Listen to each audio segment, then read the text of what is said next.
Recently राज सामान्य जी ने podcast किया विजय माल्या के साथ एंड इसके बाद तो कम्युनिटी में बॉम्ब भी फट गया है। विजय माल्या जी ने लोग लिटरली मैनिपुलेट हो गए हैं, लोगों को सिंपैथी फील होने लगा है विजय माल्या के लिए। एंड आखिर ये पॉडकास्ट इतना स्पेशल क्यों है? तो स्पेशल इसलिए है क्योंकि 2016 में जब माल्या भागे थे तो 2016 से 2025 तक 9 साल के गैप में पहली बार माल्या का पब्लिक अपीयरेंस हुआ है। उन्हें कभी भी अपने साइड की स्टोरी रखने का मौका ही नहीं दिया गया एंड वो सारी स्टोरी पॉडकास्ट में बताते हैं। एंड फिर लोग यहाँ पे मैनिपुलेट हो जाते हैं कि भाई ये तो गलत है, भाई इंसान के साथ गलत हो रहा है, गवर्नमेंट ने गलत किया इंसान के साथ। तो 4 घंटे का पॉडकास्ट है, सबके पास टाइम नहीं होता, तो चलो मैं आपको 2 मिनट पहले समझाता हूँ इसकी समरी। अब उसके बाद मैं आपको कुछ ऐसे पॉइंट्स बताऊंगा जिससे आप लोगों का दिमाग हिल जाएगा। मेरा क्वेश्चन आपसे ये भी है कि अगर आप मैनिपुलेट हो गए, आप भी अगर माल्या को समझ रहे हो कि भाई ये अच्छा आदमी है, लगता है हमसे ही गलती हो गई, तो आप मुझे बताना कि इस वीडियो को देखने के बाद फिर आपका रिएक्शन कैसा होता है। पॉडकास्ट की शुरुआत होती है कि विजय माल्या का राइस कैसे होता है, किंगफिशर का राइस कैसे होता है, बियर के कैसे मार्केट कैप को उन्होंने डिस्टर्ब किया, कैसे उन्होंने मार्केट में मेजॉरिटी स्टेक लिया, कैसे विस्की के वो नंबर 1 ब्रांड बन जाते हैं। और उसी पॉडकास्ट में पता चलता है कि विजय माल्या आरसीबी के बदले मुंबई में बिडिंग करते हैं, लेकिन एक बहुत छोटे से मार्जिन से मुंबई को हार जाते हैं एंड वो ऑब्वियसली हार जाते हैं अंबानी को। फिर उसके बाद वो आरसीबी टीम को परचेस करते हैं। उनके पास 3 फ्रेंचाइजी के ऑप्शन थे, लेकिन उन्होंने आरसीबी को चूज किया और उन्होंने ही विराट कोहली को भी चूज किया। एंड आईपीएल में टीम खरीदने के पीछे उनकी पूरी एक मार्केटिंग स्ट्रेटेजी थी अपनी विस्की ब्रांड को प्रमोट करने के लिए। अब उसके बाद 2018 में ग्लोबल क्राइसिस आता है एंड यही से इनका डाउनफॉल शुरू होता है। एंड ओवरऑल लोन की बात करें तो कुछ लोग कहते हैं 11,000 करोड़, 12,000 करोड़, 9,000 करोड़, तो माल्या बताते हैं पॉडकास्ट में उनका लोन 6,200 करोड़ समथिंग था। एक्जैक्टली आई गेस 6,203 करोड़ का था। एंड एज पर हिम 2024 तक ऑलरेडी 14,000 करोड़ रुपए उनसे वसूल लिए गए हैं। एंड एम्प्लॉय को सैलरी देने से बात हुई तो उन्होंने कहा कि मैं सैलरी देना चाह रहा था अपने एम्प्लॉय को, लेकिन दे नहीं पाया क्योंकि गवर्नमेंट ने मेरे बैंक को सीज कर दिया था। एंड इनका कहना है कि 2016 में जब ये लंदन गए थे तो ये भागे नहीं थे, इन्होंने पर्सनली फाइनेंस मिनिस्टर से बात करके गए थे।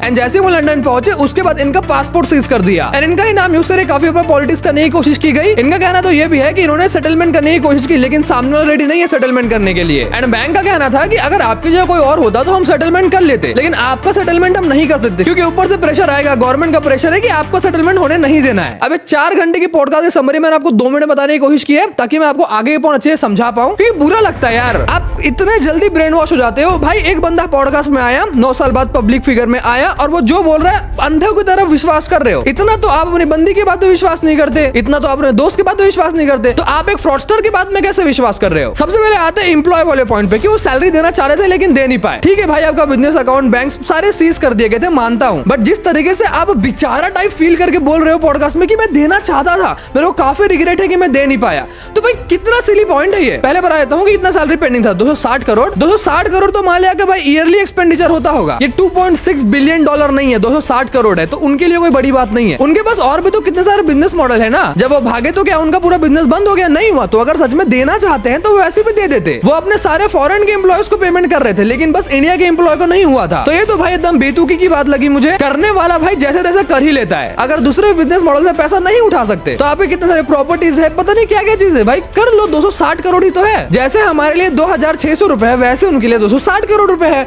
तो अगर जिस तरीके से वो बोल रहे हैं कि मैं देना चाहता था यार, मुझे बहुत रिग्रेट है, मैं दे नहीं पाया, तो पहला पॉइंट तो ये है। अब उसके बाद ये कहते हैं कि भाई मैं फाइनेंस मिनिस्टर से बात करके गया था, मैं भागा नहीं था, मैं भगोड़ा नहीं हूँ, मैं चोर नहीं हूँ, मैं लंदन बात करके गया था, वहां जाने के बाद मेरा पासपोर्ट सीज किया और मुझे एक पॉलिटिकल एजेंडा बना दिया। अब इस बात पे कितना विश्वास किया जाए कितना नहीं, मुझे समझ नहीं आया। वो सेटलमेंट करना चाहते थे लेकिन गवर्नमेंट प्रेशर की वजह से बैंक उनका सेटलमेंट नहीं करना चाहती थी। अब ये पॉइंट आप ही मुझे बताओ कि भाई ये कितना सही लग रहा है कितना नहीं।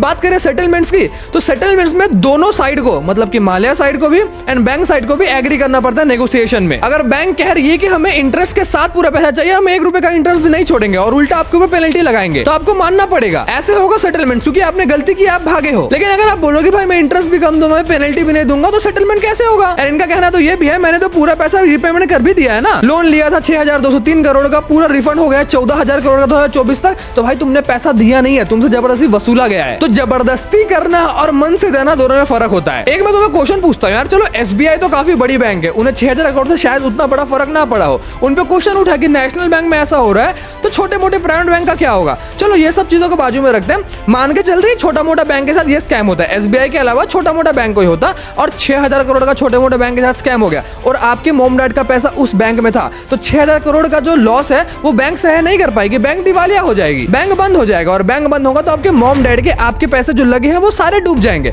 तो जस्ट इमेजिन करोगे अगर ये सिनेरियो होता तो क्या आप आज भी विजय माल्या जो मैनिपुलेट कर रहा है उसको एक्सेप्ट कर लेते? नहीं कर पाते ना। इतना कैसे बकवास हो सकता है भाई किसी का डिसीजन मेकिंग स्किल। मैं इंटरनेट पे देख रहा हूँ, एक मिनट की रील, 1 मिनट की शॉर्ट दिख रहे हैं और विजय माल्या ग्रेट, विजय माल्या रिस्पेक्ट। भाई बोलने को तो मैं भी कुछ भी बोल दूं, मेरी बात पे विश्वास करोगे क्या? नहीं, हम यूट्यूबर्स को तो तुम हर एक चीज पे सवाल उठाते हो। तो वो करोड़पति आदमी है, वो जो बोल रहा है सही बोल रहा होगा, मान के तुम चुप बैठ गए। ये कोई बहुत बड़ा मैटर नहीं है, लेकिन ये मैटर तब बनता है जब लोग मैनिपुलेट होते हैं। भाई मेरे अंदर हिम्मत है सही को सही बोलने की, गलत को गलत बोलने की। अपने अंदर इतना तो रखो, सही को सही नहीं, गलत को गलत नहीं, तो एटलीस्ट अपना माइंड स्टेबल रखो। कम से कम मैनिपुलेट तो मत हो जाओ यार ऐसी छोटी मोटी चिंदी चीजों से। पॉडकास्टर का तो काम यही होता है, उन्हें तो मुंह फाड़ के पैसा खिलाया जाता है कि मेरी इमेज व्हाइट वॉश होनी चाहिए। अब भाई पहले इंटरव्यू में भरोसा नहीं होता, अब तो पॉडकास्ट में भी नहीं होगा। पॉडकास्ट में क्या होता है भाई कि फेस टू फेस हम बैठते हैं, बातचीत करते हैं, सारी चीजें पता चलती है। ये तो इंटरव्यू की तरह हो गया कि ऐसा लग रहा है कि भाई मैं इंटरव्यू ले रहा हूँ माल्या का, मैंने सारा पैसा रिटर्न कर दिया है, मुझे इंडिया में वापस आना है। अगर लॉ एंड ऑर्डर सही से मेरे लिए वर्क करता तो जरूर मैं इंडिया में वापस आना पसंद करूंगा। भाई तुम एक फ्रॉडस्टर हो, तुमने क्रिमिनल ऑफेंस किया है, तुम भाग गए थे। अगर तुमने जितने का लोन लिया है उससे ज्यादा तुमने अगर पे कर दिया, इसका मतलब ये नहीं कि तुम्हारी गलती माफ हो गई। सिंपल है भाई, once a criminal always a criminal. Scam छोटा हो या स्कैम बड़ा हो, स्कैम स्कैम होता है। हमारी यूथ क्रिमिनल्स को अपना इंस्पिरेशन मानती है, ऐसे फ्रॉडस्टर्स को मान रही है। भाई क्या चल रहा है? लेट इट बी यार। अगर वो पॉडकास्ट देख के तुम्हारे दिमाग में कुछ आया होगा तो आई गेस कि ये वीडियो से कुछ चीजें क्लियर हो गई होगी। अगर हुई है तो मुझे कमेंट करके बताना। एंड सच बोलूं तो बुरा लगता है भाई, हम चाहते हैं कि आप इंप्रूव करो, अपनी लाइफ में फाड़ो, लेकिन आप ये क्या कर रहे हो? बाकी यार मैं भी इंसान हूं, मैं कोई भगवान नहीं। समझा के मैं कितना समझा सकता हूँ, बाकी एट द एंड आप पे ही सब डिपेंड करता है। आप मुझे बताना कि आप लोगों का ओपिनियन क्या है। बाकी अगर आपको वीडियो पसंद आया तो लाइक करके सब्सक्राइब कर देना, वरना कोई बात नहीं।